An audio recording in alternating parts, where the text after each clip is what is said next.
3 जादुई बहुओं की एक सास।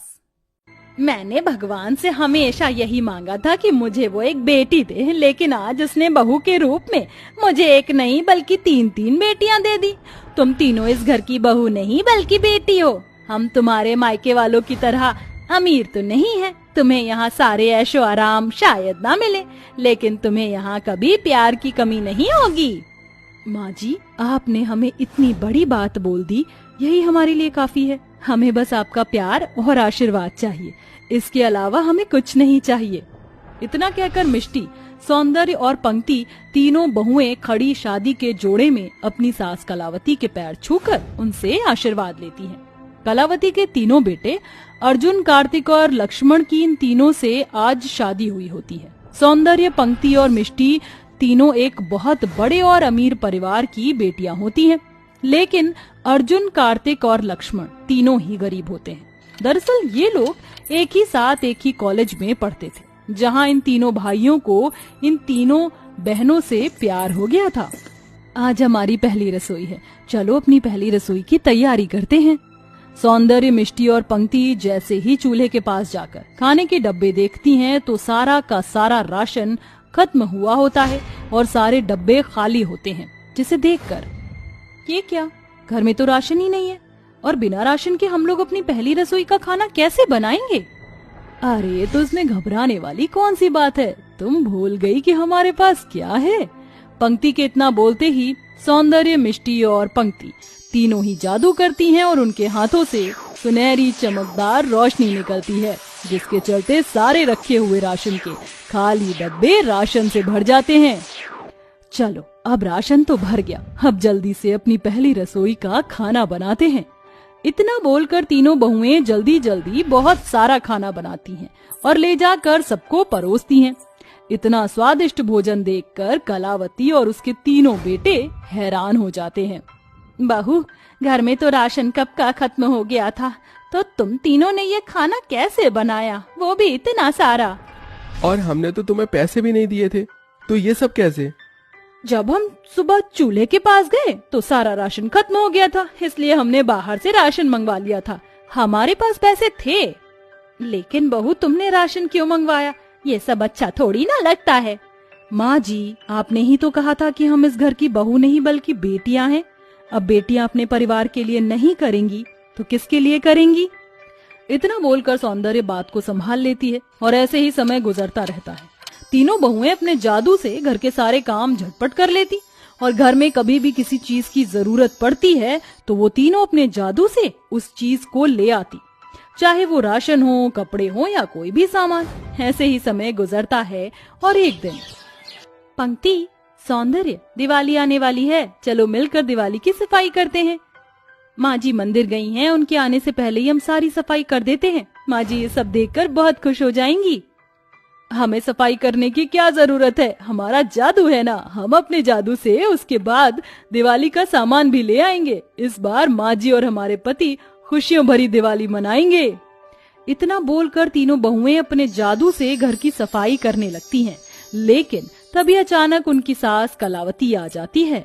कलावती जैसे ही अपने घर के दरवाजे आती है तो देखती है कि झाड़ू अपने आप सफाई कर रही है और पोछा अपने आप पोछा लगा रहा है और उसकी तीनों बहुएं जादू करके घर में दिवाली का सारा सामान ला रही हैं। ये सब देखकर कलावती बहुत डर जाती है और चिल्लाते हुए कहती है, ये भगवान, कौन हो तुम तीनों? तुम तीनों कोई जादूगरनी हो ना, या कोई चुड़ैल डायन? कौन हो तुम तीनों? आप गलत समझ रही हैं माँ जी, हम कोई चुड़ैल डायन या जादूगरनी नहीं है, हम तो इंसान हैं। तुम तीनों कोई इंसान नहीं हो सकती, इंसान जादू कैसे कर सकता है? सच सच बताओ, कौन हो तुम तीनों, या मैं तांत्रिक बाबा को बुलाऊं? आपको ये सब करने की कोई जरूरत नहीं है, हम तीनों आपको सारी सच्चाई बताते हैं। मिष्टी, पंक्ति, अब माँ जी को सारी सच्चाई बताने का समय आ गया है। इतना बोलकर सौंदर्य, मिष्टी और पंक्ति अपने साथ कलावती को इन सभी के पीछे की कहानी बताने लगती हैं। प्लीज जल्दी से गाड़ी चलाइए, मुझसे बर्दाश्त नहीं हो रहा है। बस थोड़ी देर और अंजना, हम सब अस्पताल पहुंचने ही वाले हैं, बस थोड़ी देर और। अंजना गर्भवती होती है और उसे लेबर पेन शुरू हो जाता है, जिसके चलते गिरधर अंजना को जल्दी से अस्पताल लेकर जा रहा होता है। लेकिन जल्दबाजी में गाड़ी चलाने की वजह से गिरधर एक बूढ़ी अम्मा को गाड़ी से ठोकर मार देता है। हे भगवान, ये क्या हो गया? अब मैं क्या करूं? जल्दी से उनकी मदद करिए। अंजना के इतना बोलते ही गिरधर जल्दी से गाड़ी से उतरता है और उस बूढ़ी अम्मा को गाड़ी में बिठाकर अस्पताल ले जाता है, जहां एक तरफ वो बूढ़ी अम्मा का डॉक्टर ट्रीटमेंट कर रहे होते हैं, वहीं दूसरी तरफ अंजना की डिलीवरी हो रही होती है। अंजना थोड़ी देर में अपनी तीनों बेटियों को जन्म देती है। वहीं वो बूढ़ी अम्मा भी अब ठीक हो जाती हैं। अंजना, देखो हमारी तीनों बेटियां, ये तीनों तो तुम पर गई हैं। इनकी नाक, इनके होंठ, इनकी आंख बिल्कुल तुम्हारी जैसी है। मैं अपनी तीनों बेटियों को बिल्कुल राजकुमारी की तरह पालूंगा। इन्हें कभी किसी भी चीज की कमी नहीं होने दूंगा। भगवान ने हमें एक नहीं, दो नहीं, बल्कि तीन तीन लक्ष्मी दी हैं। आज भगवान ने मेरी झोली खुशियों से भर दी है। सुनिए जी, उन बूढ़ी अम्मा का क्या हुआ जिनका हमारी गाड़ी के साथ एक्सीडेंट हो गया था? क्या अब वो ठीक हैं? ये तो मैं डॉक्टर से पूछना ही भूल गया। तुम आराम करो, मैं डॉक्टर से उनके बारे में पूछ कर आता हूँ। इतना बोलकर गिरधर जैसे ही जाने के लिए पीछे मुड़ता है तो देखता है कि वो बूढ़ी अम्मा गिरधर के पीछे ही खड़ी है। अरे अम्मा, आप तो बिल्कुल ठीक है। आपको तो काफी सारी चोट लगी थी। हाँ, मैं ठीक हूँ। अगर तुम मुझे हॉस्पिटल नहीं लेकर आते तो भी मैं ठीक ही रहती। मुझे कुछ नहीं होता। लेकिन कैसे अम्मा? अंजना के इतना बोलते ही वो बूढ़ी अम्मा एक सुंदर परी के रूप में बदल जाती है, जिसे देखकर अंजना और गिरधर दोनों ही हैरान हो जाते हैं। मैं कोई इंसान नहीं बल्कि परी लोक की एक परी हूँ। मेरा नाम जैस्मिन है। मैं धरती लोक पर घूमने के लिए आई थी, इसलिए मैंने एक बूढ़ी औरत का इंसानी रूप लिया था। तुम्हारी पत्नी गर्भवती थी, लेकिन तुमने मुझ घायल की भी मदद की और मुझे अस्पताल लेकर आए। तुम चाहते तो मुझे वहीं पर छोड़ सकते थे, लेकिन तुमने ऐसा नहीं किया। तुम्हारी इस दरियादिली से ये साबित होता है कि आज भी लोगों के अंदर इंसानियत है।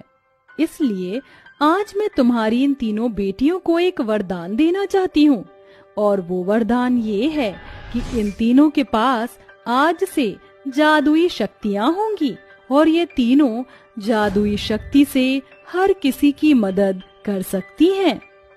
इतना बोलकर वो परी अपनी जादुई छड़ी से उन तीनों बच्चियों पर जादू करती है और वहां से चली जाती है, जिसके बाद अब वो तीनों बच्चों के पास जादुई शक्ति होती है। बड़े होने के साथ साथ उन तीनों को अपनी जादुई शक्तियों के बारे में पता चलता है, जिसकी मदद से वो हर किसी की मदद करती हैं।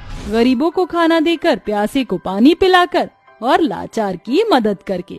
सौंदर्य, मिष्टी और पंक्ति ये सारी बात अपनी सास को बता देती हैं, जिसे सुनकर तुम तीनों तो सच में लक्ष्मी हो। मैंने तुम तीनों को गलत समझा, मुझे माफ कर देना। माँ जी, आप हमसे माफी मत मांगिए। आप तो हमारी माँ हैं और एक माँ अपनी बेटियों से कभी माफी नहीं मांगती है। इतना कहकर तीनों बहुएं अपनी सास के गले लग जाती हैं, जिसके बाद तीनों बहुएं अब दोबारा से जादू करती हैं और देखते ही देखते उनका छोटा सा घर एक बड़े से महल जैसे घर के रूप में बदल जाता है और वो तीनों अब अपने जादू से अपने पतियों का नया बिजनेस भी खुलवा देती हैं, जिसके बाद अब तीनों बहुएं अपने परिवार के साथ खुशी खुशी रहती हैं और आज भी वो हर जरूरतमंद इंसान की मदद करती हैं। ममता अपने पति मोहन और 3 बेटियों के साथ गरीबी में एक छोटे से कमरे में रहती थी। जहाँ तीनों बेटियां कमरे के कोने में बैठी होती हैं, तभी ममता मोहन से कहती है,